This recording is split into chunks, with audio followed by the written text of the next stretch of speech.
नमस्कार दोस्तों, आप सभी का स्वागत है हमारे YouTube चैनल VCS एकेडमी पर। और आज की इस वीडियो में हम नीट IIT से संबंधित वीडियो लेकर आए हैं। इस वीडियो में हम दोलन गति से संबंधित कुछ महत्वपूर्ण क्वेश्चन आंसर यहाँ पर देखने वाले हैं। लास्ट वीडियो में हमने कुछ क्वेश्चंस देख लिए थे। आज की इस वीडियो में हम उससे आगे के कुछ क्वेश्चंस यहाँ पर देखने वाले हैं, समझने वाले हैं। विद्यार्थियों, यदि आप हमारे YouTube चैनल पर नए हैं तो चैनल को सब्सक्राइब कर लीजिए, साथ में बेल आइकन भी दबा दीजिए ताकि आपको आगे की वीडियोस की नोटिफिकेशन मिलती रहे। अब मैं इस वीडियो को स्टार्ट करता हूं। बात करेंगे पहले क्वेश्चन की। सरल आवर्त गति करते हुए कण के लिए विस्थापन बनाम समय वक्र चित्र में दर्शाए अनुसार है, तो किस बिंदु पर कण का वेग शून्य होगा? तो देखिए, मैं आपको बता दूं कि जिस कण के ऊपर, जिस बिंदु के ऊपर कण का विस्थापन अधिकतम होता है, तो यहां पर विस्थापन अधिकतम है तो ए पर वेग अधिकतम होगा। यहां पर विस्थापन अधिकतम है तो इस बिंदु के ऊपर भी वेग अधिकतम होगा। फिर यहां पर भी विस्थापन अधिकतम है तो यहां पर भी वेग अधिकतम होने वाला है। तो ए पर होगा, सी पर होगा और ई पर होगा। तो ऑप्शन ए यहां पर सही हो जाएगा। नेक्स्ट क्वेश्चन की ओर बढ़ते हैं कि एक कण आवर्तकाल कैपिटल टी एवं आयाम ए से सरल आवर्त गति कर रहा है। चौथाई दोलन पर कण का औसत वेग क्या होगा? चौथाई दोलन पर कण की वेलोसिटी क्या हो जाएगी? चलिए देख लेते हैं। देखिए, हमारे को औसत माध्य वेग पूछा है, तो मैं यहां पर आपके सामने अक्स बराबर हम ये जानते हैं कि ए साइन ओमेगा टी होता है, और यहां से हम जब इसको डिफरेंशिएट करेंगे तो हमारे पास में v बराबर आ जाएगा A omega cos omega t. Clear? अब हमें यहां पर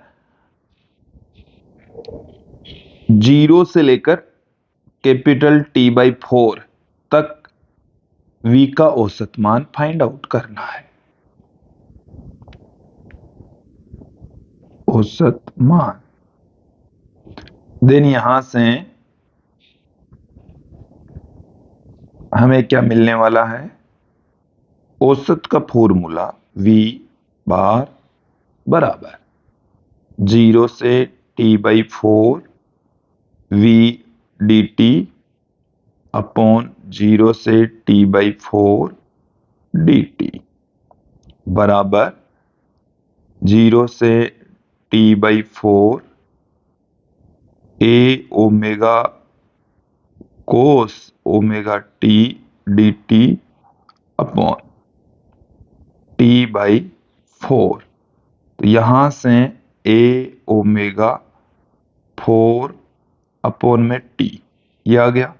हमारे पास में रह गया है कोस ओमेगा टी dt। तो कोस ओमेगा टी का हो जाएगा साइन ओमेगा टी, और इनटू में ओमेगा आ जाएगा, सॉरी डिवाइड में क्या आ जाएगा? ओमेगा आ जाएगा। देन यहां से 0 से लेकर इसकी लिमिट हो जाएगी T/4। ओमेगा से ओमेगा कैंसिल हो जाएगा, तो v बार बराबर हमें क्या मिलने वाला है? 4a upon T sine, limit put कर दूं तो 2 पाई अपॉन में कैपिटल T इंटू में T/4 minus sine 0। 4a upon capital T से T कैंसिल हो गया, साइन π/2 माइनस 0। तो यहां से साइन π/2 की वैल्यू हो गई 1। तो 4a अपॉन में कैपिटल T आ गया है, 4a अपॉन में कैपिटल T। तो ऑप्शन डी यहां पर सही होने वाला है। नेक्स्ट क्वेश्चन देखिए कि एक कण 10 सेमी दूरी पर स्थित दो बिंदुओं A एवं B के मध्य रेखीय सरलावर्त गति में है, तो A से B की ओर दिशा को धनात्मक दिशा मानकर इनमें से कौन सा कथन सही है? देख लेते हैं चलिए इस डायग्राम को एक बार देखें कि ए से बी की ओर जो दिशा है वो धनात्मक है। ए से बी की ओर जो डायरेक्शन है वो धनात्मक है। तो देखो यहां पर इस डायरेक्शन में यदि कोई कण है उसका विस्थापन, इस डायरेक्शन में कण का जो विस्थापन होगा वो पॉजिटिव, और इस डायरेक्शन में जो कण का विस्थापन है वो होगा नेगेटिव। तो देखिए जिस डायरेक्शन में विस्थापन होता है एक्सेलरेशन उसकी ठीक विपरीत डायरेक्शन में होता है। तो इस डायरेक्शन में जो एक्सेलरेशन होगा वो ऋणात्मक, और यहां पर एक्सेलरेशन होगा धनात्मक। क्लियर। अब वेग के ऊपर डिपेंड करेगा। वेग में कण यदि इधर चल रहा है तो वेग होगा धनात्मक, वेग कैसा होगा, धनात्मक, और इधर चल रहा है कण तो वेग होगा ऋणात्मक। ये आपको ध्यान में रखना है। तो यहां पर देखिए हमें कुछ पॉइंट दे रखे हैं ए बी, तो मैं यहां पर एक एक करके इनके बारे में पुट कर दूं कि ए पर यदि कण की स्थिति कहां है, कण यदि ए पर मौजूद है तो उनका वेग मैं यहां पर देख लेता हूं, एक्सेलरेशन देख लेते हैं, एफ देख लेते हैं। तो ए के ऊपर देखिए जो वेलोसिटी है वो शून्य होगी। पी के ऊपर जो वेलोसिटी होगी वो क्या होगी, अधिकतम विस्थापन दोनों ही बिंदुओं पर ए और बी के ऊपर वेलोसिटी कितनी होगी, 0 होगी। और जब कण ए से बी की ओर जा रहा है, ए से बी की ओर, तो वेग होगा धनात्मक, और बी से ए की ओर आ रहा है तो वेग होगा ऋणात्मक। क्लियर। फिर मैं बात करता हूं एक्सेलरेशन की। तो एक्सेलरेशन का बिंदु ए के ऊपर जो चिन्ह है वो मैंने आपको क्लियर कर दिया, प्लस, तो बल भी क्या होगा, प्लस में ही होगा। फिर उसी प्रकार से बी पर, बी के ऊपर ए की जो वैल्यू है वो है माइनस में, देन यहां से ये भी माइनस में, ये भी माइनस में। अब ए से बी की ओर, ए से बी की ओर यदि कोई कण चल रहा है तो एक ए से बी की ओर जब जा रहा है तो वेग तो क्या होगा, धनात्मक। और उस कंडीशन में जब देखो यहां से लेकर यहां तक, तो चलिए अब इन ऑप्शन को देख लेते हैं। यहां पर पहला ऑप्शन ही देख लेते हैं कि जब यह ए पर होता है तो कण पर त्वरण और बल का चिन्ह ऋणात्मक होता है। ए पर दोनों के ही चिन्ह कैसे हैं, धनात्मक है। जब कण ये बी पर होता है तो कण पर त्वरण और बल दोनों के चिन्ह धनात्मक होता है। बी पर दोनों के चिन्ह ऋणात्मक है, ये भी गलत है ऑप्शन। जब यह बी की ओर जाकर, बी की ओर जा रहा है, ए से 3 सेमी दूरी पर होता है तो कण पर वेग, त्वरण और बल के चिन्ह धनात्मक होते हैं। कण किधर जा रहा है, ए से बी की ओर जा रहा है और 3 सेमी पर जा रहा है। कितने पर जा रहा है, सॉरी, यह जब ये बी की ओर जाकर ए से 3 सेमी पर होता है, बी की ओर चला गया, और किधर है, ए से जब 3 सेमी की डिस्टेंस के ऊपर बचता है, कितनी डिस्टेंस के ऊपर बचता है, 3 सेमी की डिस्टेंस पर बचता है, यहां है बिंदु सी पर, तो वो इधर जा रहा है। किधर जा रहा है, बी की ओर जाकर, ए से 3 सेमी पर, तो बी की ओर जा रहा है। किधर जा रहा है, बी की ओर जा रहा है। तो बी की ओर जा रहा है 3 सेमी की डिस्टेंस के ऊपर, तो यहां पर इस ओ से लेकर ए तक दोनों ही अक्स और ए है वो क्या होंगे, देखो ए तो क्या होगा, धनात्मक, क्योंकि विस्थापन यहां पर ऋणात्मक है तो ए क्या हो जाएगा, ऋणात्मक। और इस डायरेक्शन में चल रहा है तो वेग क्या होगा, धनात्मक, और बल भी त्वरण के चिन्ह के इक्वल ही। तो यहां पर ए से ओ तक मैं बात करूं, यहां पर ए से ओ तक तो वेग हो गया यहां पर धनात्मक, एक्सेलरेशन भी धनात्मक और एफ भी धनात्मक। और बी से यदि ये ओ तक चलता है, बी से ओ तक चल रहा है तो वेग ऋणात्मक हो गया और ये दोनों ऋणात्मक हो गए। तो हमारे पास में ऑप्शन सी ही यहां पर सही हो जाएगा। नेक्स्ट क्वेश्चन देखें कि एक कण सरल आवर्त गति कर रहा है तो वेग और विस्थापन के मध्य कालांतर क्या होगा। तो देखिए सिंपल हार्मोनिक मोशन में क्या होता है, अक्स बराबर ए साइन ओमेगा टी और v बराबर होता है A omega cos omega t, और इसे हम क्या लिख सकते हैं, A omega sine omega t plus pi by 2। Then यहां से हमारे पास में देखिए कि कला कोणों का अंतर फाई बराबर आ जाएगा पाई बाई 2। तो इसमें ऑप्शन बी सही होने वाला है।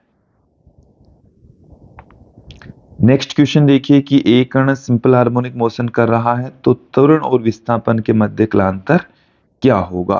तो देखिए विस्थापन तो ए साइन ओमेगा टी से लिखा जाता है और एक्सेलरेशन को हम माइनस में ओमेगा स्क्वायर अक्स से पुट करते हैं, जिसे हम माइनस में omega square A sine omega T put कर सकते हैं, और इसे हम और क्या लिख सकते हैं, omega square A sine omega t plus pi लिख सकते हैं।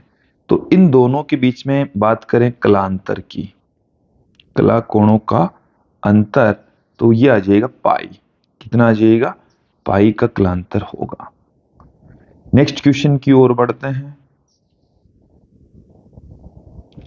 कि एक स्मॉल एम द्रव्यमान के किसी गुटके को स्प्रिंग नियतांक के वाली उस स्प्रिंग से जोड़ दिया जाता है जो किसी क्षैतिज तल में बिना घर्षण या कसाव के कोणीय वेग ओमेगा के साथ स्वतंत्र रूप से दोलन करती है। इसे t बराबर 0 समय पर जो वेग v0 से अक्स 0 दूरी तक खींचा जाता है, v0 से अक्स 0 दूरी तक खींचा जाता है तथा फिर केंद्र की ओर धकेला जाता है, तो ओमेगा अक्स 0 v0 के रूप में दोलन का आयाम क्या होगा। तो देखिए यहां पर t पर हम समय कितना ले लें, t ले लें, और t पर जो विस्थापन है, विस्थापन हमारे पास में है अक्स बराबर a cos omega t plus five, A cos omega t plus 5। तो यहां से जब हम t बराबर 0 की बात करें तो अक्स बराबर हमें क्वेश्चन में दे रखा है अक्स 0, देन यहां से हमारे पास में क्या आ जाएगा, अक्स 0 बराबर a कोस 5। और इसी प्रकार से आप देखें, यदि मैं बात करूं वेग की, तो वेग हमारे पास में फॉर्मूले के अकॉर्डिंग आ जाएगा माइनस में A omega sine omega t minus plus 5 और t बराबर 0 पर, तो v बराबर कितना है, v0, v बराबर माइनस में v0 हो जाएगा। देन यहां से क्या आ जाएगा हमारे पास में, v0 बराबर माइनस में a ओमेगा साइन 5, ये आ गया हमारे पास में।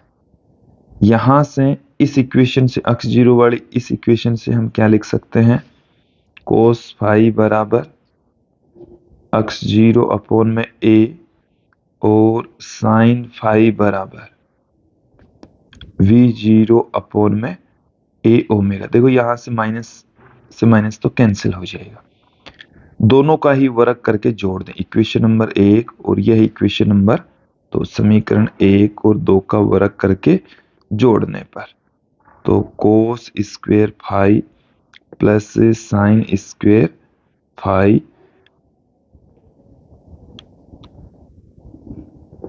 देन यहां से क्या आ जाएगा हमारे पास में, अक्स 0 का स्क्वायर अपॉन ए स्क्वायर प्लस v0 का square upon A square omega square.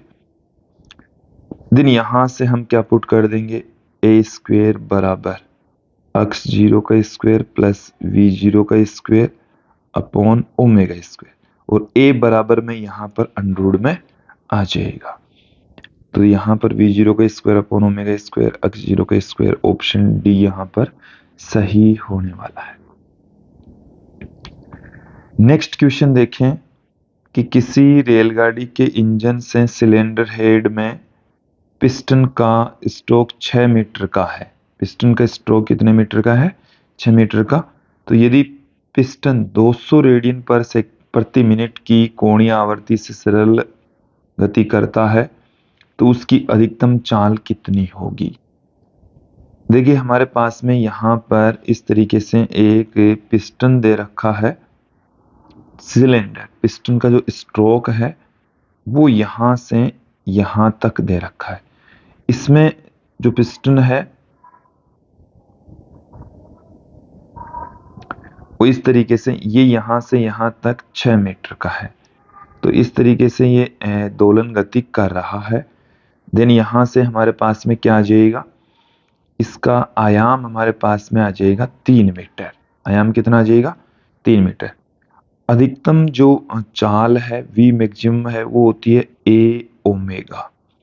a का मान हमें 3, ओमेगा का मान हमें दे रखा है 200 रेडियन प्रति मिनट, जिसे हम 200 बट्टे में 60 रेडियन प्रति सेकंड भी पुट कर सकते हैं। तो 200 बट्टे में 60 रेडियन प्रति सेकंड। अब इसका मात्रक रहने दीजिए, वेग में 0 से 0 फिर 10 आ गया हमारे पास, 10 मीटर प्रति सेकंड। ऑप्शन बी यहां पर सही हो जाएगा।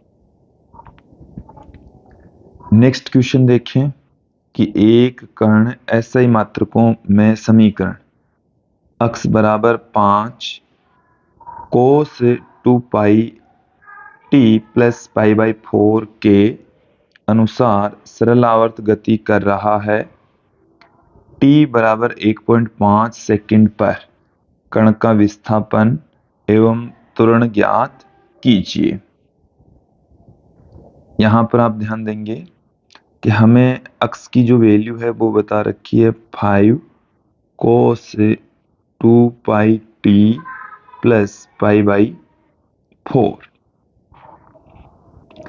अब यहां से आप ध्यान देंगे कि हमें इस क्वेश्चन में ओमेगा की जो वैल्यू है वो दे रखी है 2 पाई। ओमेगा का मान कितना है? 2 पाई है। चलिए हमें यहाँ पर विस्थापन और त्वरण पूछे 1.5 सेकंड पर, तो यहाँ पर मैं पुट कर देता हूँ x की जो वैल्यू है उसमें t का मान 1.5, तो cos 2 pi into 1.5 plus pi by 4। Then हमें क्या मिल जाएगा? 5 कोस 3 पाई प्लस पाई बाई 4, ये हमें मिल चुका है। तो देखो यहां से हम क्या पुट कर दें? Cos 3 pi plus theta minus में, देखो इसको हम लिख सकते हैं 5 cos pi plus pi by 4। Clear? और ये तीसरे चतुर्थांश में है और तीसरे चतुर्थांश में इसकी जो वैल्यू होगी वो माइनस में होगी। तो कोस पाई पर फलन चेंज नहीं होता, और कोस पाई बाई 4 का मतलब हमारे पास में हो गया 45, और कोस 45 डिग्री का मान हमारे पास में आ जाएगा 1/√2। 1/√2, जिसे हम माइनस 0.707 पुट कर देंगे। देन x बराबर कितना है? माइनस में 3.54 मीटर आ जाएगा। फिर हमें यहाँ पर देखो ये ऑप्शन सही हो जाएगा, कुल मिलाकर यहीं से सही होने वाला है, और ऑप्शन है ही नहीं। अब यहाँ पर त्वरण भी पूछा है। त्वरण होता है a बराबर omega square x with negative sine. तो यहां से आप ध्यान दें, माइनस ओमेगा की जो वैल्यू है वो है 2 पाई, x का जो मान है वो माइनस में 3 पॉइंट, तो इसको गुणा करेंगे तो हमारे पास में 140 ही प्राप्त होने वाला है विद्यार्थियों। नेक्स्ट क्वेश्चन की ओर बढ़ते हैं कि एक द्रव्यमान x बराबर x0 cos ओमेगा t -π/4 नियम के अनुसार अक्ष के अनुदिश दोलन करता है। यदि कण के त्वरण को a बराबर a cos omega t plus delta के रूप में लिखा गया है, तो देखिए इनमें से कौन कौन से रिलेशन सही होने वाले हैं। यहां से हमें जो दे रखा है अक्ष की वैल्यू, ये है अक्ष 0 cos ओमेगा t माइनस π/4। तो हमें एक तो डेल्टा फाइंड आउट करना है, तो यहां से हम इसको एक बार दो बार डिफ्रेंशिएट करेंगे। तो v बराबर dx/dt, ये हमें मिल जाएगा अक्ष 0 साइन ओमेगा t माइनस π/4, और यहां पर एक नेगेटिव साइन क्रिएट हो जाएगा और एक ओमेगा भी गुणा में आ जाएगा। फिर मैं बात करता हूं a की, जो कि dv/dt होगा। और dv/dt के अकॉर्डिंग इसको हम जब डिफरेंशिएट करेंगे तो माइनस में ओमेगा अक्ष 0, इसको हम लिख देंगे cos ओमेगा t माइनस π/4, एक ओमेगा और निकल जाएगा। अब यहां से हमारे को एक क्वेश्चन में जो दे रखा है a बराबर capital A cos omega t plus delta, इन दोनों को यदि मैं यहां से कंपेयर करूं तो एक का जो हमारे पास में जो मान है, देखो यहां से कोस का करेंगे तो एक नेगेटिव साइन यहीं पर क्रिएट हो गया। एक की जो वैल्यू है वो हमारे पास में यहां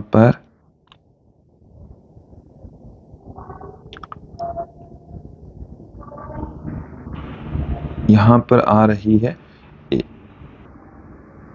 यदि हम यहां पर कंपेयर करें तो माइनस में ओमेगा स्क्वायर अक्स नॉट, और डेल्टा का जो मान है वो हमारे पास में आ रहा है। चलिए मैं यहां से इस नेगेटिव साइन को ही हटा देता हूं। तो नेगेटिव साइन को हटाने के लिए हम क्या करें, इस नेगेटिव साइन को मैं अंदर ले जाता हूं। तो a बराबर, क्योंकि a का मान हमें नेगेटिव में नहीं दे रखा, omega square x naught, negative sine को अंदर ले जाने का मतलब है आप इसमें पाई और इंक्लूड कर रहे हैं।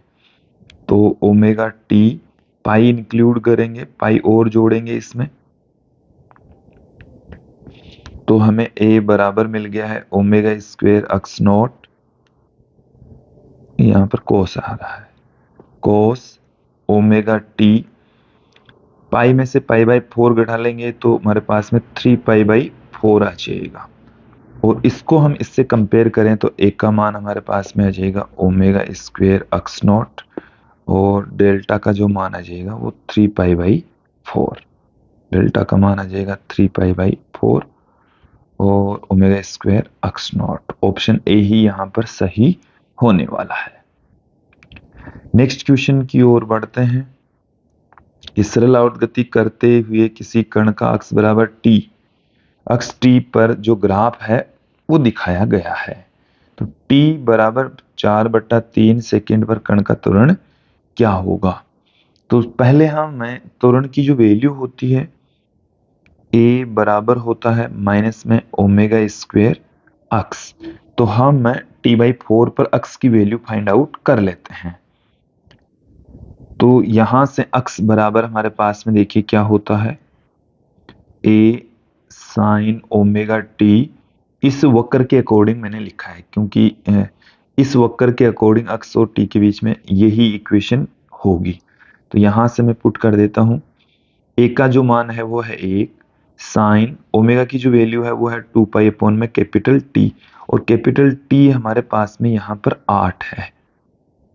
फिर स्मॉल t, और स्मॉल t हमें क्वेश्चन में 4/3 बता रखा है, तो ये यहां से दो बार में कट जाएगा, π/3 आ जाएगा, साइन 60 रह गया, और साइन 60 डिग्री का मतलब हमारे पास में, साइन 60 डिग्री का मतलब हो गया √3/2, √3/2।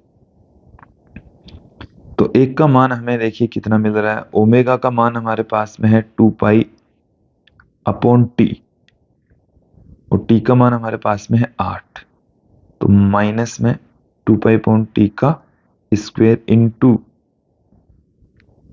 अक्स, और अक्स का मान है √3/2। तो मान इसका नेगेटिव में आएगा। 4 पाई स्क्वेयर बट्टे में 8 गुणा 8 गुणा अंडर 3/2। तो यहां से हमारे पास में देखिए, ये हमारे पास में 2 बार में कट गया, तो a बराबर माइनस में अंडर 3/32 पाई स्क्वायर सेमी पर सेकंड स्क्वायर। तो ये हमें ऑप्शन सही, ये भी नहीं है, ये ऑप्शन डी यहां पर सही होने वाला है। क्लियर। नेक्स्ट क्वेश्चन की ओर बढ़ते हैं कि एक सरल आवर्त गति करते हुए कण का विस्थापन इस प्रकार है।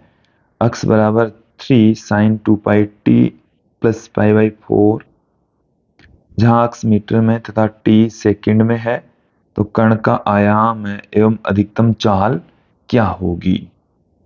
कण का आयाम क्या होगा, अधिकतम चाल क्या होने वाली है। तो यहां से कण का आयाम, यहां से देखकर ही हम बता सकते हैं कण का जो आयाम है वो कितना होगा, 3। अधिकतम चाल होती है a ओमेगा, ए का मान 3, ओमेगा का मान हमारे पास में 2 पाई, तो ये आ गया 6 पाई मीटर पर सेकेंड, ये आ गया मीटर में। देन ऑप्शन सी यहां पर सही होने वाला है। नेक्स्ट क्वेश्चन की ओर बढ़ते हैं कि एक कण 12 सेकंड आवर्तकाल की सरल आवर्त गति करता है, तो 2 सेकंड बाद यह दोलन के केंद्र से गुजरता है, तो इसका वेग 3.142 सेमी पर सेकंड प्राप्त होता है, तो दोलन का आयाम ज्ञात कीजिए। तो यहां पर आप ध्यान देंगे y बराबर a साइन ओमेगा टी, और यहां से v बराबर हमारे पास में क्या होगा, a omega cos omega T. अब यहां से इसको हम क्या लिख सकते हैं, 2 पाई अपॉन में capital T into omega cos, omega नहीं है अब तो a ही आएगा यहां पर, a, और 2 पाई अपॉन T इंटू में स्मॉल t। क्लियर। अब जब मैं यहां पर बात करूं वेग का मान, तो यहां से हमारे को a निकालना है,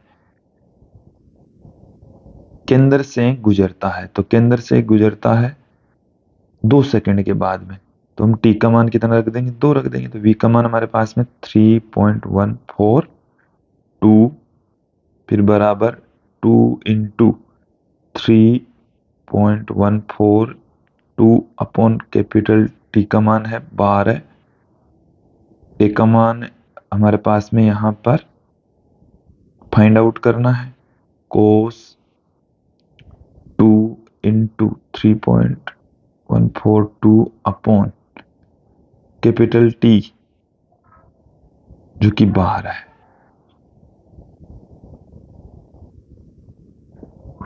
इसको तो हम इसी फॉर्म में ही रहने देते हैं, वैल्यू पुट नहीं करेंगे।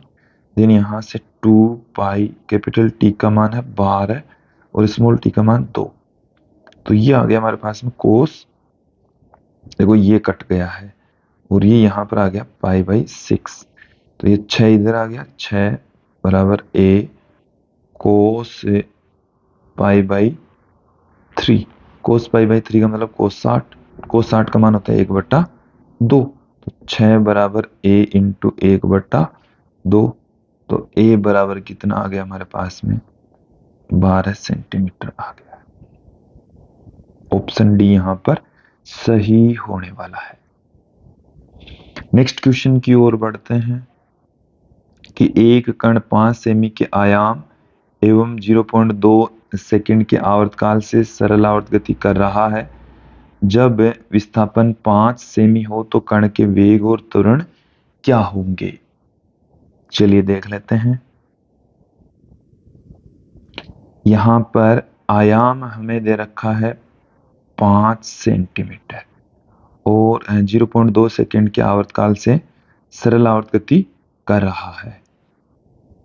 कैपिटल टी का जो मान है वो हमें दे रखा है 0.2 सेकेंड, और जो विस्थापन 5 सेमी हो, विस्थापन कितना हो 5 सेमी, तो कण अधिकतम चरम बिंदु पर होगा क्योंकि आयाम के बराबर ही है। तो हमारे को ये पूछा वेग, तो मैं आपको वेग तो सीधा बता दूं कि वेग तो कितना होगा 0 सेंटीमीटर पर सेकेंड, और एक्सेलरेशन क्या होगा, एक्सेलरेशन ए बराबर होता है माइनस में ओमेगा स्क्वायर एक्स। तो यहां से हमारे पास में माइनस में 2 पाई अपॉन कैपिटल टी, और कैपिटल टी का मान हमारे पास में है 0.2, उसका स्क्वायर कर दिया, एक्स का मान हमारे को दे रखा है 5, कितना दे रखा है 5 सेमी दे रखा है। तो आंसर जो आएगा वो यहां से इसको हम सेमी में ही कन्वर्ट कर ले रहे हैं 0.05। देन यहां से पॉइंट हटाऊंगा तो मैं एक जीरो ऊपर लगा दूंगा तो 10 पाई आ गया, तो 100 पाई स्क्वायर इंटू में 0.05 पॉइंट हट जाएगा यहां से, तो 5 पाई स्क्वायर आ जाएगा। तो 0 और माइनस में 5 पाई स्क्वायर मीटर पर सेकेंड स्क्वायर, ये हमारे पास में आ जाएगा। नेक्स्ट क्वेश्चन की ओर बढ़ते हैं कि किसी स्प्रिंग की प्राकृतिक लंबाई 40 सेमी है तथा इसका स्प्रिंग नियतांक 400 न्यूटन प्रति मीटर है। 20 किलोग्राम के एक द्रव्यमान को इससे लटकाया जाता है, तो स्प्रिंग में उत्पन्न खिंचाव कितना होगा। देखिए स्प्रिंग में उत्पन्न खिंचाव प्रत्यानयन बल, मतलब ये वाला रिलेशन हम कई बार देख चुके हैं। हमें यहां से अक्स की वैल्यू फाइंड आउट करनी है, तो अक्स बराबर हमारे को मिल जाएगा mg अपॉन में अक्स। तो यहां पर m का मान है 20, g का मान 9.8 और अक्स हमें दे रखा है 40, सॉरी अक्स तो हमें ज्ञात करना है, k का मान है ये क्या है k, और k हमारे को दे रखा है 4000।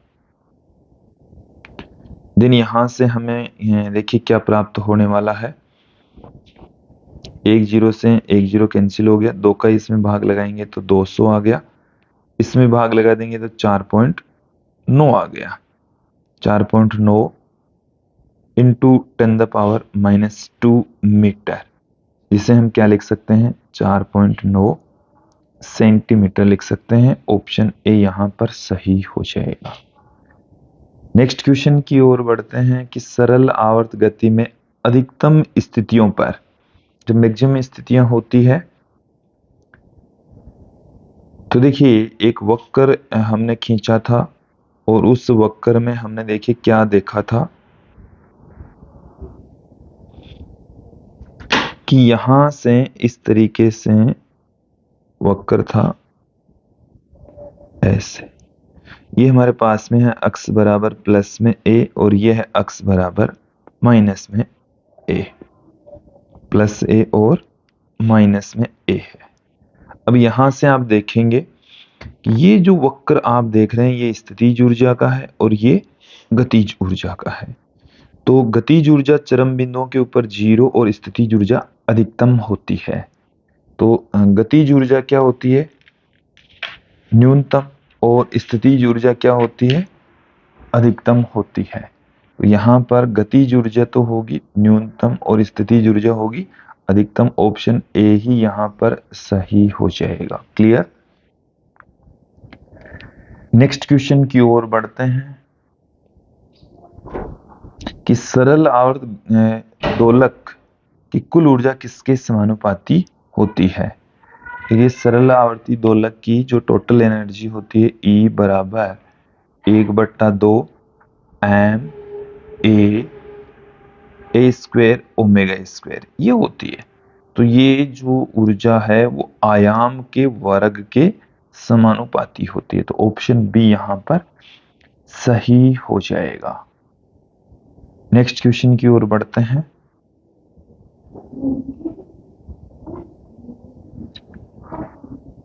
स्मॉल एम द्रव्यमान का एक कण आयाम a तथा एवं कोणीय आवर्ती ओमेगा से सरल आवर्त गति कर रहा है। एक आवर्तकाल पर गतिज ऊर्जा एवं स्थितिज ऊर्जा का औसत मान क्या होगा? देखिए, हम ये पढ़ चुके हैं। मैंने आपको थ्योरेटिकल पार्ट है उसमें बताया था कि औसत स्थितिज ऊर्जा तथा औसत गतिज ऊर्जा दोनों बराबर होती है और वो 1/4 m omega square a square के बराबर होती है। तो ऑप्शन डी यहां पर सही होने वाला है। नेक्स्ट क्वेश्चन की ओर बढ़ते हैं कि एक सरल लोलक का आवर्तकाल कैपिटल टी एवं ऊर्जा कैपिटल ई है, तो दोलक का आयाम दुगुना कर दिया जाता है। सही उत्तर को चुनिए। तो देखिए, आयाम दुगुना कर देंगे तो क्या इफेक्ट पड़ेगा? देखिए, आवर्तकाल पर कोई इफेक्ट नहीं पड़ता, लेकिन एनर्जी बदल जाएगी। आवर्तकाल तो क्या रहेगा? सरल दोलक का आवर्तकाल आयाम पर डिपेंड नहीं करता। दिन यहां से आप देखें कि जो कुल ऊर्जा होती है E बराबर 1/2 m omega square a square, तो ये वाली जो एनर्जी है वो आयाम के वर्ग के समानुपाती होती है। तो आयाम को आप 2 टाइम्स कर देंगे तो ऊर्जा 4 गुनी हो जाएगी। ऑप्शन डी यहां पर सही हो जाएगा। क्लियर? नेक्स्ट क्वेश्चन की ओर बढ़ते हैं कि एक कण आवर्तकाल कैपिटल ए से सरल आवर्त गति कर रहा है, जबकि इसकी स्थितिज ऊर्जा इसकी कुल ऊर्जा की आधी हो, तब कण का विस्थापन क्या होगा? देखिए, क्वेश्चन को एक बार समझ लीजिए कि आवर्तकाल मतलब एक कण आवर्तकाल ए से, ऐसे आवर्तकाल ए की बजाय यहां पर क्या आना चाहिए था? टी आना चाहिए था। आवर्तकाल टी से सरल आवर्त गति कर रहा है, जबकि इसकी स्थितिज ऊर्जा इसकी कुल ऊर्जा की आधी हो, तो कण का विस्थापन, इसकी स्थितिज ऊर्जा इसकी कुल ऊर्जा की आधी है, तब इसका जो विस्थापन है वो क्या होगा, ये हमें बताना है।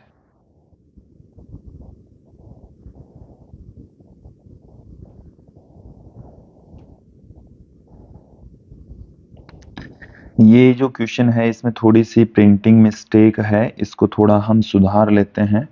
देखिए क्या है, एक कण आवर्तकाल कैपिटल टी से सरल आवर्त गति कर रहा है।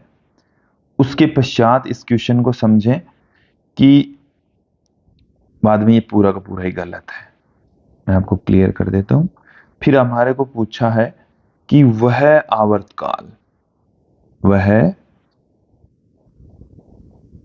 आवर्तकाल जिससे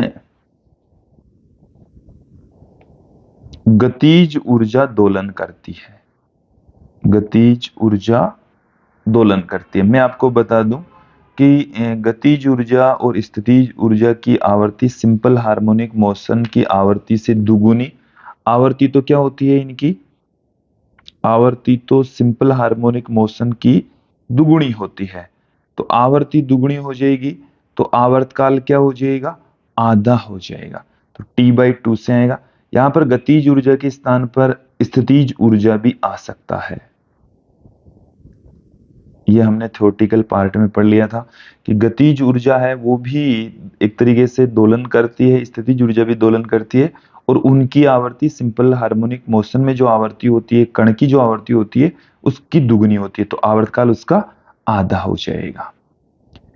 नेक्स्ट क्वेश्चन की ओर बढ़ते हैं कि एक कण का आयाम ए से, एक कण आयाम ए से सरल आवर्त गति कर रहा है, जबकि इसकी स्थितिज ऊर्जा इसकी कुल ऊर्जा की आधी हो, तब कण का विस्थापन क्या होगा? चलिए यहां पर हम देख लेते हैं। हमारे पास में कुल ऊर्जा हम जानते हैं E बराबर क्या होता है? 1/2 m omega square a square होता है। और स्थितिज ऊर्जा की मैं बात करूं तो 1/2 m ओमेगा स्क्वायर अक्स स्क्वायर होता है।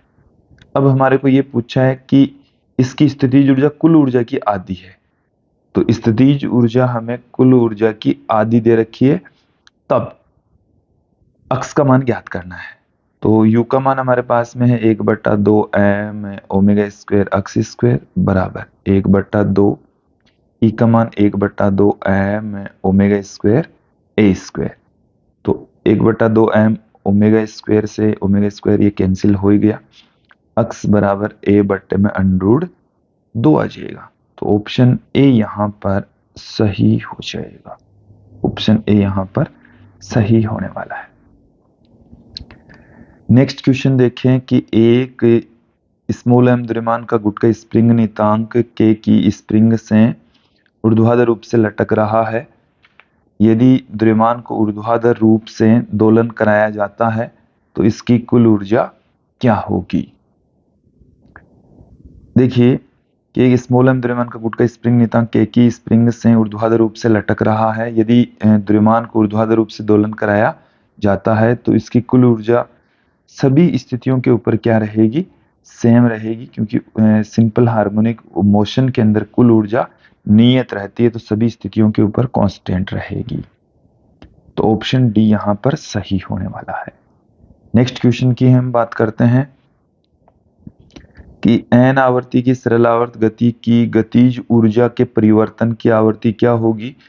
तो देखिए गतिज ऊर्जा की परिवर्तन की जो आवृत्ति है वो सरल आवर्त गति की दुगुनी होगी।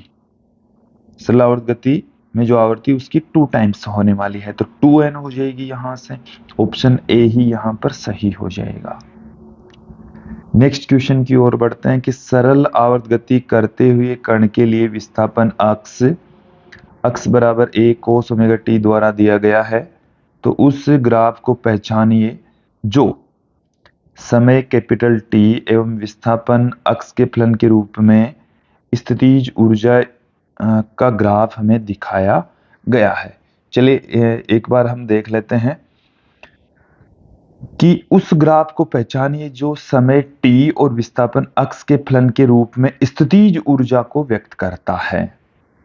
तो यहां से आप ध्यान देंगे कि ये जो ग्राफ है इसमें ये वाला जो कि पीक पॉइंट पर चरम स्थितियों पर गतिज ऊर्जा 0 हो जाती है और ये स्थितिज ऊर्जा का है। तो चौथा नंबर का जो ग्राफ है वो स्थितिज ऊर्जा का है। इसमें हम देखते हैं कि हमारे पास में स्थितिज ऊर्जा का ग्राफ इनमें से कौन सा है। तो देखिए ये तो है माध्य स्थिति, और माध्य स्थिति पर स्थितिज ऊर्जा न्यूनतम होती है, गतिज ऊर्जा अधिकतम होती है। तो पहले नंबर का ये है यू, ये क्या है यू, तो पहला और चौथा, तो ऑप्शन सी यहां पर सही हो जाएगा। ये दोनों ही ग्राफ हमने बनवाए हैं। क्लियर। तो दोनों ही ग्राफ कौन से होंगे हमारे को यहां से छांटना था।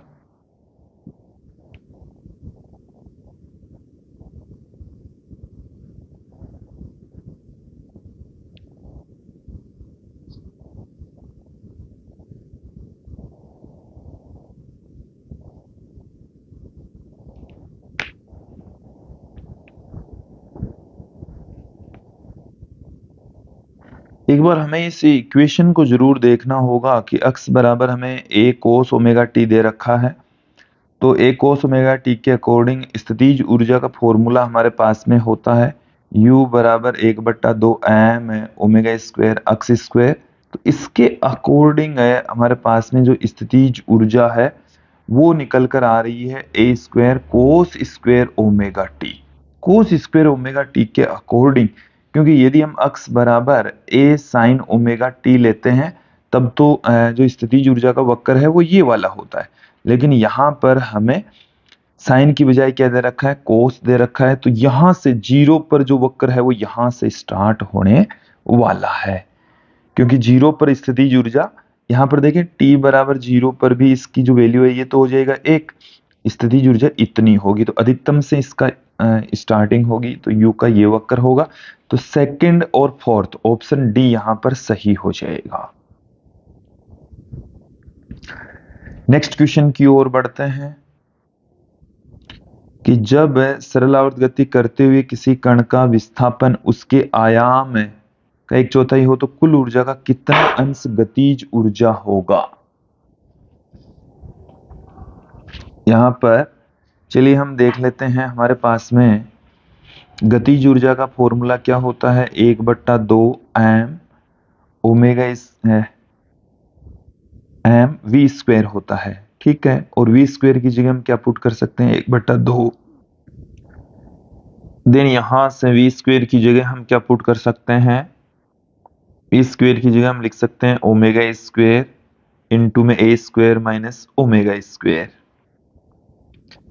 फिर हम चलते हैं, सॉरी यहां पर अक्स स्क्वायर आएगा, अक्स स्क्वायर।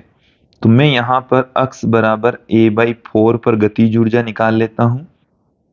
तो k बराबर हमारे पास में क्या आ जाएगा, 1/2 m ओमेगा स्क्वायर ए स्क्वायर माइनस a/4 का स्क्वायर, यहां से 1/2 m ओमेगा स्क्वायर।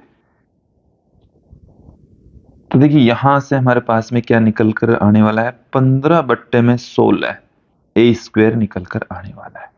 अब हमें क्या है, गतिज ऊर्जा का कितना अंश, कुल ऊर्जा का कितना अंश गतिज ऊर्जा में है, तो k/e निकाल लेते हैं। तो k का मान हमारे पास में है 15/16 इंटू में 1/2 m ओमेगा स्क्वायर ए स्क्वायर बट्टे में e, जो कि 1/2 m ओमेगा स्क्वायर ए स्क्वायर होता है। तो 15/16 आ जाएगा, 15/16। ऑप्शन बी यहां पर सही हो जाएगा। नेक्स्ट क्वेश्चन की ओर बढ़ते हैं। अगला जो क्वेश्चन है वो क्या है कि एक गुटका जिसका द्रव्यमान 1 किलोग्राम है को किसी स्प्रिंग से जोड़ा गया है। स्प्रिंग नियतांक 100 न्यूटन प्रति मीटर है। ये के का मान दे रखा है, ये हमें एम का मान दे रखा है। गुटके को t बराबर 0 पर विराम अवस्था से किसी घर्षण रहित पृष्ठ पर x बराबर 0 पे इसकी साम्यावस्था से x बराबर 10 सेमी तक खींचा जाता है। क्लियर। और जब गुटका अपनी माध्य स्थिति से 5 सेमी दूर है तब गुटके की गतिज ऊर्जा और स्थितिज ऊर्जा की गणना कीजिए। चलिए देखिए हमें यहां पर स्मॉल m का जो मान है वो कितना दे रखा है, 1 किलोग्राम दे रखा है। स्मॉल m की जो वैल्यू है वो कितनी दे रखी है, 1 kg। और k का जो मान है वो हमें दे रखा है 100 न्यूटन प्रति मीटर। अब यहां से आप ध्यान देंगे कि a का जो मान है वो हमें दे रखा है 10 सेमी, मीटर में मैं कन्वर्ट कर लूं तो 0.1 मीटर हमें दे रखा है। फिर हमें यहां पर याद करनी है गतिज ऊर्जा तथा स्थितिज ऊर्जा, स्प्रिंग के अंदर संचित स्थितिज ऊर्जा और गतिज ऊर्जा। तो देखिए स्प्रिंग के अंदर संचित जो गतिज ऊर्जा होती है वो 1/2 m वी स्क्वायर, और यहां से 1/2 m वी का मान हम इस तरीके से लिख सकते हैं ए स्क्वायर माइनस एक्स स्क्वायर, इस तरीके से पुट किया जा सकता है। तो ओमेगा भी आएगा यहाँ पर, ओमेगा स्क्वायर भी हो जाएगा। तो ओमेगा की वैल्यू और चाहिए, चलिए ओमेगा भी हम निकाल लेते हैं स्प्रिंग के लिए। ओमेगा बराबर होता है अंडर में k/m। के का मान हमें दे रखा है 100, m का मान हमें दे रखा है 1, तो ओमेगा का मान आ गया 10 रेडियन प्रति सेकेंड। यह हमें प्राप्त हो चुका है। फिर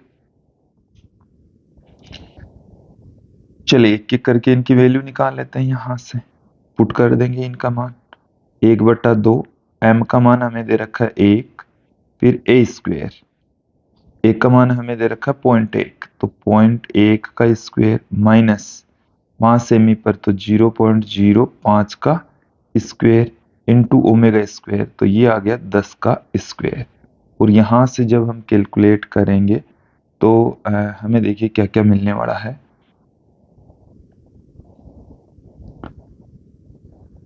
हमें 0.375 जूल प्राप्त हो जाएगा। इसी प्रकार से स्थितिज ऊर्जा की बात करें तो 1/2 k एक्स स्क्वायर, तो 1/2 k का मान हमारे पास में 100 और एक्स का मान हमारे पास में है 5 सेमी, तो 0.05 का स्क्वायर। यहां से हमें u का जो मान है वो 0.125 जूल प्राप्त होने वाला है। तो ऑप्शन ए ही यहां पर सही हो जाएगा। नेक्स्ट क्वेश्चन देखिए कि एक स्मॉल एम द्रव्यमान का एक पिंड स्थितिज क्षेत्र u of x equal to u0 1 minus cos A X में स्थित है। अल्फा एक्स अल्फा है ये, जहां u0 और अल्फा नेतांक है, तो छोटे दोलनों का आवर्तकाल क्या होगा। देखिए वैसे तो आवर्तकाल का जो फॉर्मूला है वो हम ये जानते हैं कि t बराबर होता है 2 पाई अंडर में m अपॉन में k। तो यहां से हमें इस m के फॉर्म में दे रखा है, k का मान ज्ञात करना है, स्प्रिंग नियतांक ज्ञात करना है। तो स्प्रिंग नियतांक के लिए देखिए हम पहले f निकाल लेते हैं जो कि माइनस में du बाई dx के इक्वल होता है। तो u हमें दे रखा है, इसको हम डिफरेंशिएट कर देते हैं। u हमें दे रखा है u0 1 minus cos alpha X. f equal to कितना आ जाएगा हमारे पास में, माइनस में u0 1 का डिफरेंशिएशन हो जाएगा 0 और माइनस में कोस अल्फा एक्स, इसका हो जाएगा माइनस में साइन, तो माइनस माइनस तो हो जाएगा प्लस अल्फा एक्स इंटू में अल्फा और आ जाएगा। ये हमें मिल चुका है f। क्लियर। हमें क्वेश्चन में छोटे दोलनों के लिए कहा गया है और छोटे दोलनों के लिए हम साइन थीटा को थीटा लिख सकते हैं। देन यहां पर हमें क्या मिल जाएगा, माइनस में अल्फा u इंटू में अल्फा एक्स। तो f बराबर हमें मिल चुका है alpha square u0 into x, और हम दोलन गति में f बराबर जानते हैं माइनस में kx। कंपेयर करेंगे तो k का जो मान है वो आ जाएगा alpha square u0, alpha square u0। Then हम यहां पर क्या पुट कर देंगे, m बट्टे में अल्फा स्क्वेयर u0। तो ऑप्शन बी यहां पर सही हो जाएगा। नेक्स्ट क्वेश्चन की ओर बढ़ते हैं कि किसी स्प्रिंग से लटके हुए स्मॉल एम द्रव्यमान के दोलनों की आवर्ती ν1 है। यदि स्प्रिंग की लंबाई को आधा कर दिया जाए तो समान द्रव्यमान ν2 आवर्ती के साथ दोलन करता है, तो ν1 और ν2 का अनुपात क्या होगा। ऐसा क्वेश्चन हम पहले भी देख चुके हैं। आवर्ती का जो फॉर्मूला है 1/2 पाई अंडर में k बाई m है, ठीक है। और जब हम लंबाई आधी करके स्प्रिंग को प्रयोग में ले रहे हैं तब उसका जो स्प्रिंग नियतांक है वो मैं कंसीडर कर लेता हूं k डैश। मैं आपको बता दूं कि जो स्प्रिंग नियतांक है वो लंबाई के व्युत्क्रमानुपाती होता है। क्लियर। तो k डैश है, k है वो l के व्युत्क्रमानुपाती था, तो यहां पर अब आ गया l बाई 2, तो 2 ऊपर चला गया, 2 कहां चला गया, ऊपर। ये ऐसे है, तो इन दोनों को डिवाइड हम कर दें तो k डैश अपॉन में k बराबर हमें क्या मिल जाएगा, 2 अपॉन में l बट्टे में 1 अपॉन में l। तो ये 2 k डैश बराबर हमें मिल चुका है 2k, k डैश बराबर क्या मिल गया है 2k। तो यहां पर रख देते हैं, यहां पर रख देते हैं, तो 1/2 पाई 2k अपॉन m। हमें ν2 अपॉन ν1 चाहिए, तो अंडर में 2 आ जाएगा, अंडर में 2, ऑप्शन बी यहां पर सही हो जाएगा। नेक्स्ट क्वेश्चन की ओर बढ़ते हैं कि किसी स्प्रिंग के दोलन का आवर्तकाल पृथ्वी पर 12 सेकंड है। यदि इसे चंद्रमा पर ले जाया जाए तो क्या होना चाहिए। देखिए स्प्रिंग लोलक का आवर्तकाल गुरुत्वीय त्वरण के ऊपर डिपेंड नहीं करता, तो 12 सेकंड है तो चंद्रमा पर भी 12 सेकंड ही रहने वाला है। ऑप्शन बी यहां पर सही होने वाला है।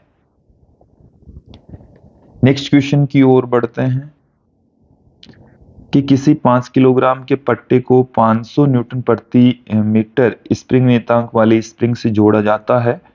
यह किसी क्षैतिज छड़ पर बिना घर्षण के फिसलता है, तो पट्टे को इसकी साम्य स्थिति से 10 सेमी विस्थापित करके छोड़ दिया जाता है तो दोलन का आवर्तकाल क्या होगा। एक बार क्वेश्चन को समझ लीजिए। हमें स्मॉल m की जो वैल्यू है वो 5 किलोग्राम दे रखी है। स्प्रिंग नियतांक हमें 500 न्यूटन प्रति मीटर दे रखा है। क्लियर। स्प्रिंग से जोड़ा जाता है और यह किसी क्षैतिज छड़ पर बिना घर्षण के फिसलता है तो पट्टे को इसकी साम्य स्थिति से 10 सेमी तक, मतलब इसका जो आयाम है वो 10 सेमी, तो दोलन का आवर्तकाल क्या होगा। तो t बराबर होता है 2 पाई अंडरूट में m अपॉन में k। सबकी वैल्यू दे रखी है, वैल्यू पुट करनी है बस। देन यहां से 2 पाई m का जो मान है वो 5, k का जो मान है वो है 500।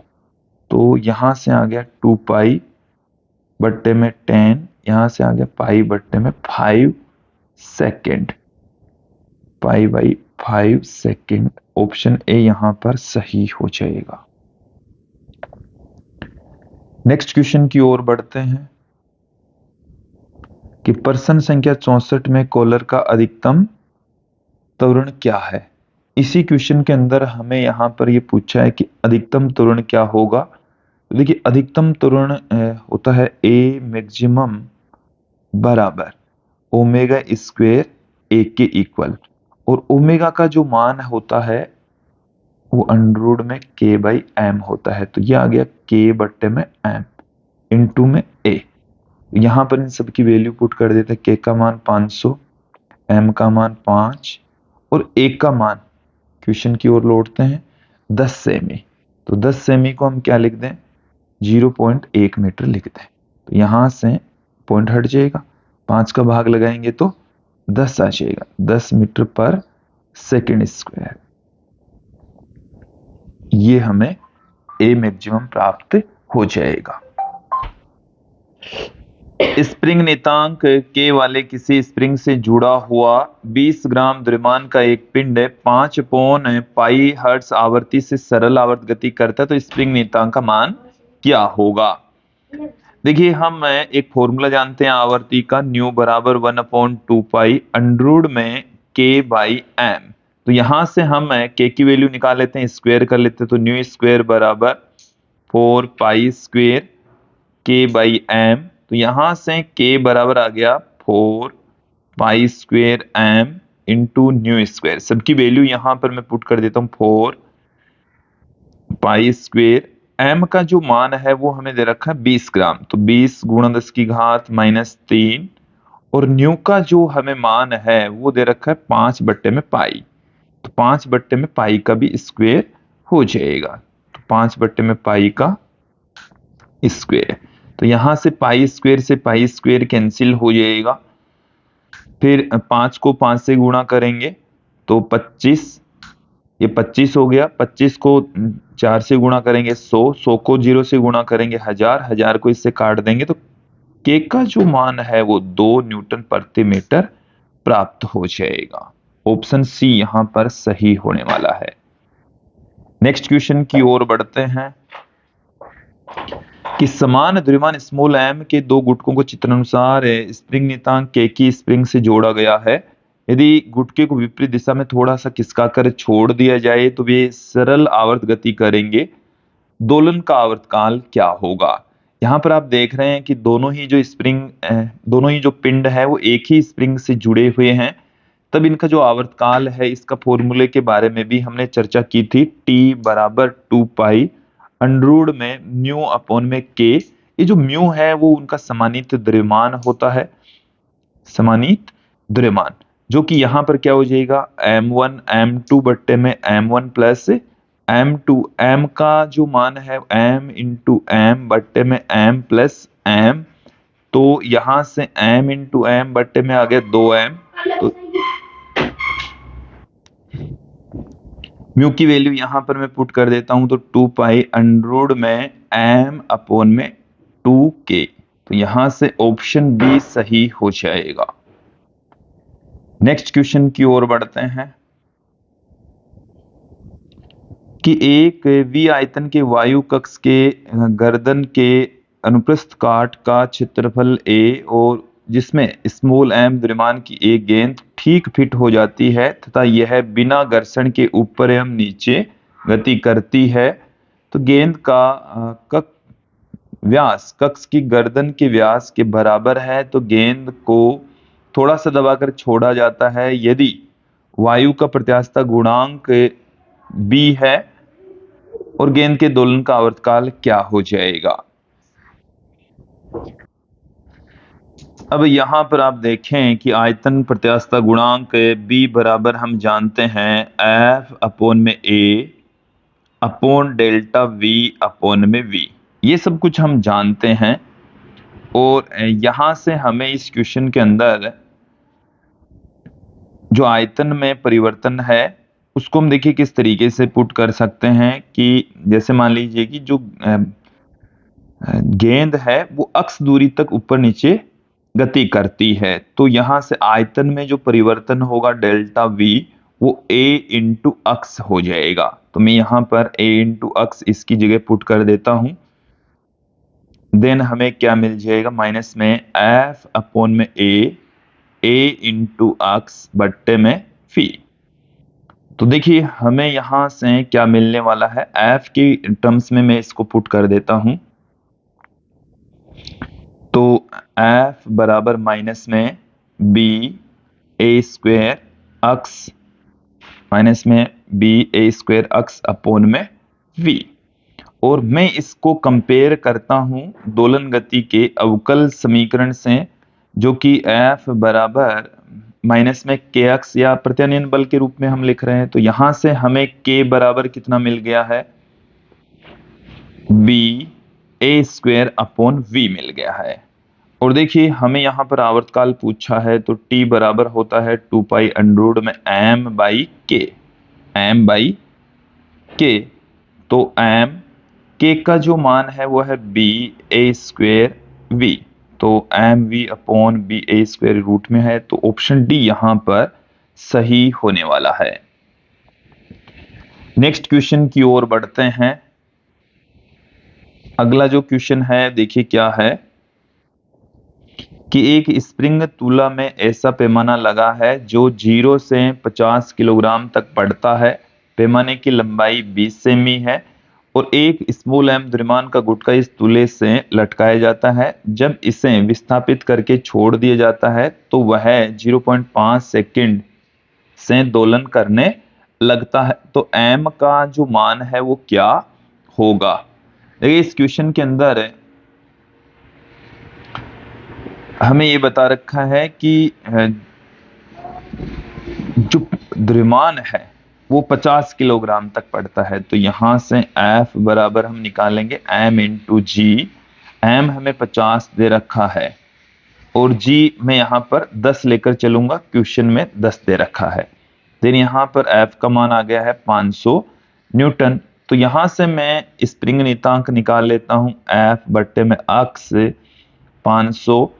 अक्ष की जो वैल्यू है वो हमें 20 सेमी दे रखी है 0.2, तो ये आ जाएगा 5000 बट्टे में 2, तो ये 2500 न्यूटन प्रति मीटर आ जाएगा।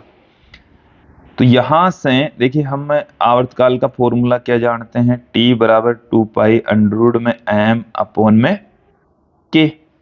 तो यहां से हम क्या पुट कर दें, टी स्क्वेयर बराबर 4 पाई स्क्वेयर m अपॉन में k। तो m बराबर हमारे को क्या मिल जाएगा, m बराबर मिल जाएगा टी स्क्वेयर इंटू के बट्टे में 4 पाई स्क्वेयर। तो टी स्क्वेयर की जो वैल्यू है वो हमें 0.5 दे रखी है, सबकी वैल्यू पुट कर देता हूँ 0.5 का स्क्वेयर। के का मान है वो है 2500 और बट्टे में 4 पाई का स्क्वायर मतलब 3.14 का स्क्वायर। तो ये यहां से कैलकुलेशन करेंगे तो हमें यहां से 16 केजी प्राप्त हो जाएगा। नेक्स्ट क्वेश्चन की ओर बढ़ते हैं कि चित्र में दर्शाए गए अनुसार 3 किलोग्राम की एक ट्रॉली को 2 स्प्रिंगों से जोड़ा गया है। प्रत्येक का स्प्रिंग नियतांक 600 न्यूटन प्रति मीटर है। यदि ट्रॉली को 5 सेमी इसकी साम्यावस्था से खिसकाकर छोड़ दिया जाता है तो ट्रॉली की अधिकतम चाल क्या होगी। देखिए जो अधिकतम चाल होती है वो होती है ए ओमेगा। अधिकतम चाल क्या होती है? A omega. तो हमें ओमेगा निकालना है और ओमेगा बराबर क्या होता है? अंडर में के बाई एम। तो यहां पर जो के है वो के इफेक्टिव होगा और ये दोनों जो स्प्रिंग है वो समांतर क्रम में है और समांतर क्रम में जो के इफेक्टिव होता है वो होगा K1 प्लस K2। ये K प्लस K करके हम इसको 2K कर देंगे और एक स्प्रिंग का जो K है वो हमें 600 दे रखा है, तो 2 गुणा 600 बराबर आ जाएगा 1200 न्यूटन प्रति मीटर। 1200 न्यूटन प्रति मीटर। दिन यहां से देखिए हमारे पास में V मैक्सिमम बराबर एक का जो मान है वो हमारे को दे रखा है 0.05 मीटर और ओमेगा हमें क्या मिल जाएगा 1200 अंडर में 1200 बटे में स्मॉल m का मान है 3, तो 400 आ गया और 400 का जो अंडर होता है वो होता है 20। 20 को 5 से गुणा करेंगे 100, 2 संख्या पहले पॉइंट हट जाएगा तो 1 आ जाएगा, 1 मीटर प्रति सेकंड। ऑप्शन बी यहां पर सही हो जाएगा। तो विद्यार्थियों ये था आज का हमारा वीडियो जिसमें हमने दोलन से रिलेटेड कुछ महत्वपूर्ण क्वेश्चन आंसर देखे, समझे, जाने। अगली वीडियो में हम फिर मिलेंगे जिसमें कुछ क्वेश्चंस लेकर फिर लौटेंगे। आज की इस वीडियो में इतना ही। धन्यवाद दोस्तों।